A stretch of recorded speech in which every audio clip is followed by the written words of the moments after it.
Hi, it's Penny here, and today I wanted to share with you some of the series that I have in progress. So one of my main reading goals this year is what I'm calling Series 0. I don't think I'm going to make it this year, but I'm going to try my best, and the idea is to have no series in progress. So I already did a video where I talked about all the series that I'm reading where the series are completed, and so there's no reason why I can't finish those series. Today though, I wanted to talk to you about the series that aren't completed, the authors are still working on them, but also there are still books that have been released that I could read to be caught up. So I think I have 16 of these kinds of series in progress, and to complete it, I think I would need to read 36 books. So anyway, there's lots of books to talk about, so we should just get into talking about them. And I'm going to go from books where I have the fewest amount of books to read to ones where I have the most to read. There's actually quite a lot where I'm only one book behind, so I'm not doing too badly, I guess, as long as you forget the other video I made where I needed to read 79 books to catch up. But this list is much easier. So the first series I need to catch up on is The Band by Nicholas Eames, the first book being Kings of the Wild. I didn't necessarily love this as much as some other people did, but I thought it was fun. The first book is kind of D&D inspired, but also I think like 70s music inspired, and I've heard that Bloody Rose, the next one, is more 80s music inspired. Now, as an 80s child myself, that does sound interesting. Also, I find the character we're going to follow more interesting. So Kings of the Wild followed like these old men who used to be this famous mercenary band, and then when one of their daughters goes missing, they have to get the band back together to go and save her. So like, that's all good, but old men can be boring. And this time we're going to be following the daughter, who goes by the name of Bloody Rose, and that just sounds so much more interesting to me. So I'm going to continue the series. I think it's going to be a trilogy, but the third one isn't out yet, so I just need to read one book to catch up. Then next we've got the Between Earth and Sky series by Rebecca Roanhorse. I remembered the series name, I'm very proud of myself. So this is the series that started with Black Sun. It's like pre-Columbian mythology inspired with celestial prophecies and all these characters coming together towards this big prophesized event. I really liked the first book. Some shocking things happened at the end of it, so I'm excited for the second book, Fevered Star, which has just been released, I think like a week ago. So I'm not too far behind, and I do have a hold on this at the library. It's just that sometimes it takes my library a little bit of time to like get these books and process them and get them out to people. I don't think I'm too far from the top of the whole queue though, so hopefully I won't have to wait too long. Then next we have, I think it's called the Litenverse series. So this one, like another one that I'm not in love with, however, it's just like short novellas, so I may as well read them. This is also one where I'm not entirely sure that the series isn't complete. So there's two novellas in this series. The first one was Finna, where this couple that's just broken up go to work in the furniture store they work in, only to discover that there is this portal through to other dimensions, and this old lady has gone wandering through it, so they have to go and save her. I do like multiverse stuff and like different dimensions, but I don't think this one was quite twisty enough for my preference.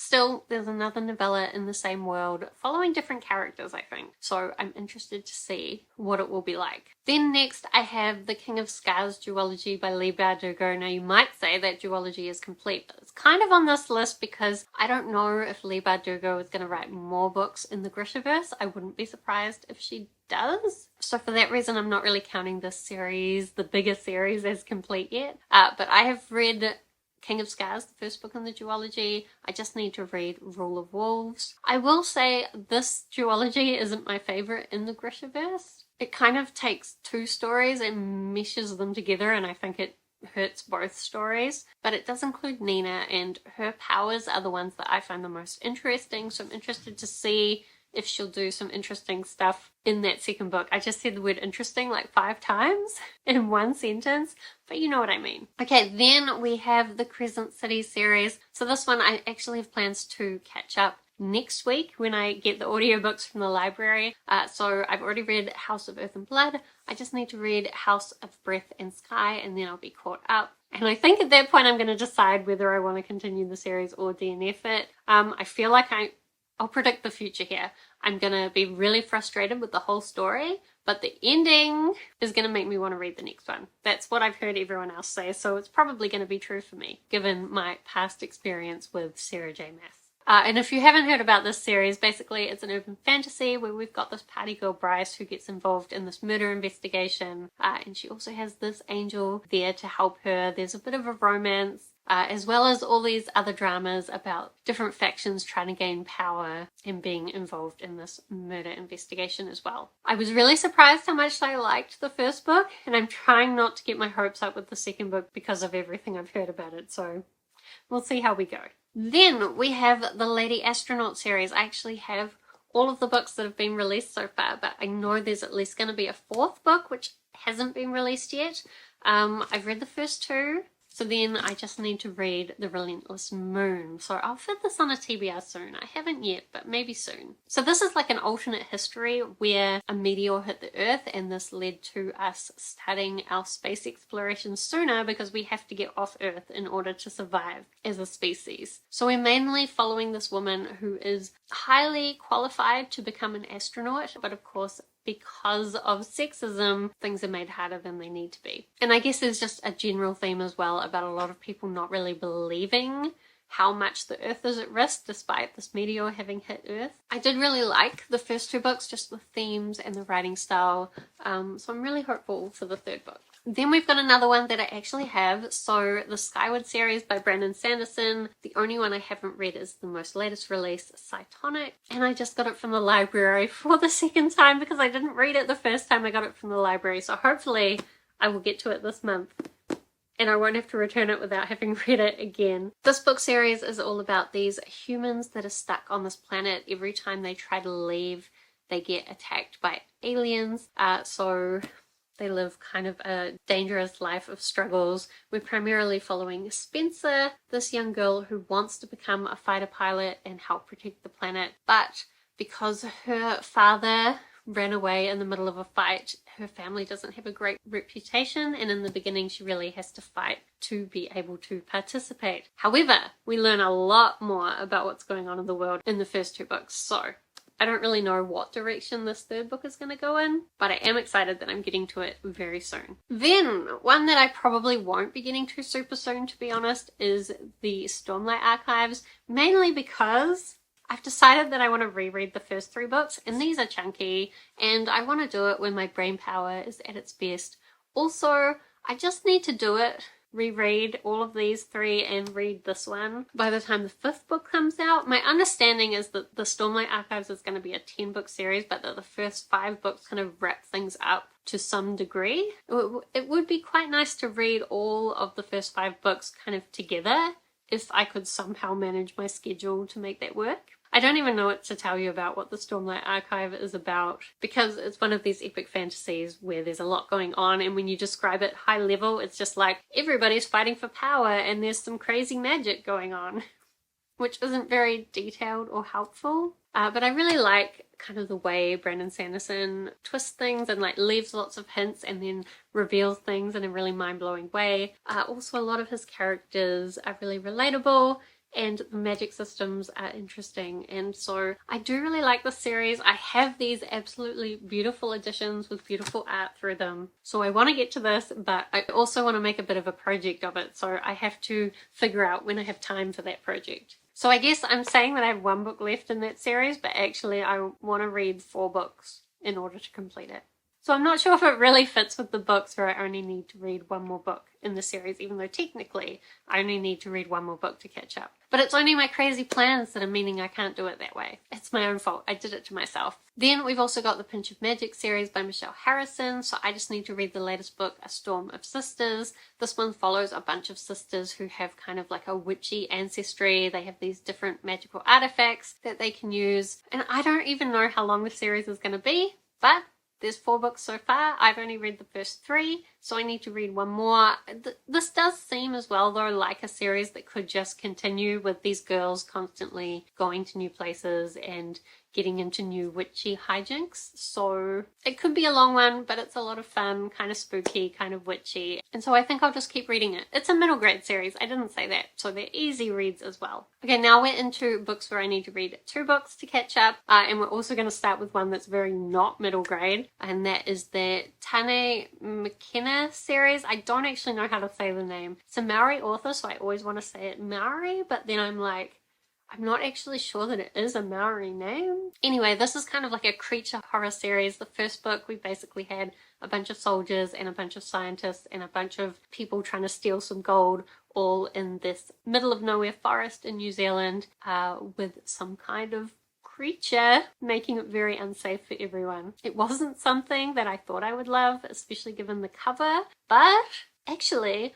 I really love the way that Lee Murray built the anticipation and also the relationships between the characters. And a while back I read the synopsises of the second two books and I've forgotten what they are, but it'll be like people end up in the middle of nowhere in New Zealand and there's a creature. And I thought the synopsises for the last two sounded really interesting. So I'm going to read those two. Then as well we have the Babysitters Club graphic novel adaptations that have been done. Babysitters Club books were my favourite books when I was a kid, just about these group of girls that forms a babysitting club and babysits these different kids and learns about life. They've been adapting these into graphic novels. I think so far they've released 11 books and I've read 9 of them, but I have holds on the 2 that I haven't read at the library, so again, we're just waiting. These Babysitters Club books have the longest hold queues ever, like hundreds of people waiting to read these books, so we have to be patient. But I've just got 2 more to read, and then there is actually another one going to be released in September. I think there's like 2 coming out every year, so always lots of new Babysitters Club books to read. These are just fun and nostalgic if you've read the Babysitters Club books. Probably good also for young kids for learning about life. That's what I found them useful for when I was a kid. So I will definitely be continuing to pick those up and just having some nostalgic fun. Then we have the Saga of Recluce by Ellie Modesitt Jr. This is one of the longest series that I've been reading. I think I've read the first 20 books. And I still need to read the 2 latest releases. This is a series that could continue on forever. I kind of expect it will continue on until Ellie Modesitt Jr. dies, because it's set in this world where there's chaos magic and order magic, and neither is really good or bad. It's more about the balance. So the different stories basically follow people from either side and also people in the middle as they explore their abilities and are involved in the different conflicts that are going on in the bigger history of the world. So some of these books are set over quite a broad time span, and we learn a lot about how this magic came to be, how the different power structures came to be. Ellie Modesitt Jr. is one who really gets into how the world really works and like sets up the economies and the different trades. You learn a lot every time you follow one where a character does a particular thing. You learn a lot about that thing. But I just really like the philosophy of the stories. I will say a few of them are quite war focused and I don't particularly like the war focused ones, but I think I just like the concept of order versus chaos. So I will definitely pick up the last 2 books at some point. These are very long books though, so I'm not rushing to pick them up. Then we've got a series that I only just recently started, and that is the Hidden Legacy series by Ilona Andrews. I guess I'll put the covers here, but please don't look at them. Maybe I can put some from the later trilogy, which aren't quite as bad. Basically, it is so far 2 trilogies following 2 sisters that are part of this paranormal investigation company. It's like a family-owned company. I've only read the first book so far, so I don't know that much about it, but in this world, people have different psychic abilities and it's kind of genetic, so it runs in families, and families that have very strong abilities are very powerful. But this paranormal investigation family is kind of struggling to pay their bills and survive, and we're just following along as they get involved with all these more powerful families, as well as learn about their own magical abilities. I just really love Ilona Andrews' writing style, the way that they kind of mix humor in with things. The characters can be very snarky, and I don't know, I really enjoy it. So I accidentally started this series and now I'm going to continue it. Actually, I think so far only the first 5 books are released, but the last book in the second trilogy is being released in August. So I kind of want to catch up so that I can read that as it comes out. I'm not sure. There is another sister in the family, so I'm not sure if there'll be another trilogy eventually after these first 2 trilogies. I kind of hope so. And then we have the Dragons of Pern series. So this one, I only need 6 books to catch up, and I actually was looking at it yesterday and I don't know if there's going to be any more books in this series. It's a little bit unknown because this is another one where it covers like a massive time period and you can always write new books anywhere in the bigger events. following different characters. So who knows when it's finished. Technically, Anne McCaffrey has passed away, but her son Todd wrote a few books with her, and also her daughter wrote one book. But I did look and they haven't written any in a few years, so that might be it, maybe. If that is it, that means there'll be 24 books in the series. I've read the first 19 except not number 18, which means I need to read 6 books to complete the series. I don't always love the writing style of this series, but I do love the world and the ideas, and the world building is always great, and often the characters are very relatable, like ones where they kind of pull you in throughout the story. It wasn't true in the last one I read, but I'm hoping it will get back to that. And if you haven't heard about the Dragons of Pern series, basically it's set on this world where irregularly, that's a hard word to say, irregularly this other planet passes by and this thread falls to the earth, and anything it touches it destroys. But they do have dragons that are able to shoot this thread out of the sky before it destroys things in order to protect them. But because it only happens like every few hundred years, and sometimes less, sometimes more, sometimes people forget about how important the dragons are, and in those times the dragon riders sometimes struggle. But as well, the dragon riders are often just trying to make the world a better place. And I think in some of the later books we've also just followed other random characters having other random struggles in this world where there's also dragons. Possibly not my favorite series, but at this point I'm so far into things that I just want to finish it off. You know, just to say that I have. And then the series where I need to read the most books to catch up is the Dresden Files by Jim Butcher. So the Dresden Files follows Harry, who is a wizard as well as a private investigator. There's a war between the vampires and the Wizard Council. The Wizard Council don't really like him. He also has dealings with the fairy. So there's basically all kinds of paranormal things in this world, and Harry Dresden is just trying to survive while also honestly being a bit of a dick. This is the downside to this series, is that Harry is kind of quite sexist, always trying to protect women, but in a very annoying way. I think a lot of people will agree that Harry is annoying. But I did quite enjoy book 7. I had to read 6 books and be annoyed at Harry for 6 books before I finally enjoyed one properly. But I do think the series has a lot of potential, and there have been 17 books released so far, and I know a lot of people really love this series, so I wanted to give it a go, and I decided to give it a proper go. I have just been listening to the books on audiobook, so that does make it easier. But I'm really hoping that book number 7 wasn't a fluke and that I will continue to enjoy the series. So, fingers crossed. I've got 10 more books to go, so hopefully we can make it through. And that is all the series that I have in progress. Do let me know if you have read any of these series, or if you're reading any of these series, and whether you're enjoying them, or are there any other series that you really need to be catching up on. Otherwise, thank you so much for watching. I hope that you are doing well, and I will see you next time.